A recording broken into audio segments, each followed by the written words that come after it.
penggeledahan, pertemuan dan rapat-rapat, dan ujungnya adalah masyarakat menonton saja perkara ini, yang dilihat juga belum ada penyelesaian yang sesungguh-sungguhnya begitu ya. Gimana sikap Tempo nih, Kang? Ya, Sin. Jadi ada dua sikap utama yang diambil oleh Tempo dalam menyikapi dinamika politik ya di seputaran kasus Febri Adriansyah ini. Yang pertama, ini semakin mempertegas bahwa Indonesia itu bukan negara hukum, tapi negara kekuasaan.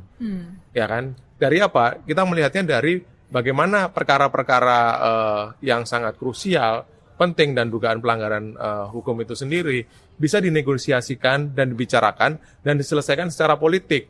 Ini diselesaikan di mana? Siapa yang menangani? Nah, ini sebenarnya kalau menurut prinsip negara hukum ya sudah, siapa yang menangani kasus, disitulah kasus itu ditangani sampai betul-betul tuntas tanpa ada intervensi dari kekuasaan, dalam hal ini presiden.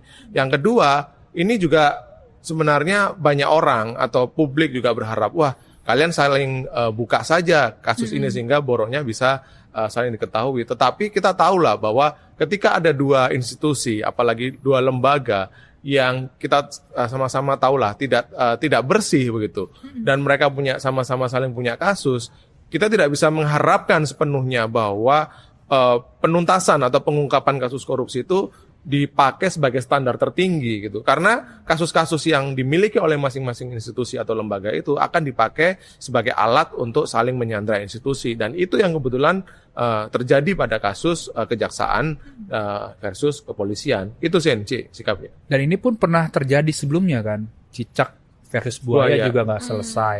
Berbagai kasus hukum kayak misalkan simulator juga tidak selesai ketika itu kan. Ya, lagi-lagi nih mengulang sejarah saja, karena lagi seperti yang Rikang bilang bahwa negara ini bukan negara hukum, adalah negara kekuasaan.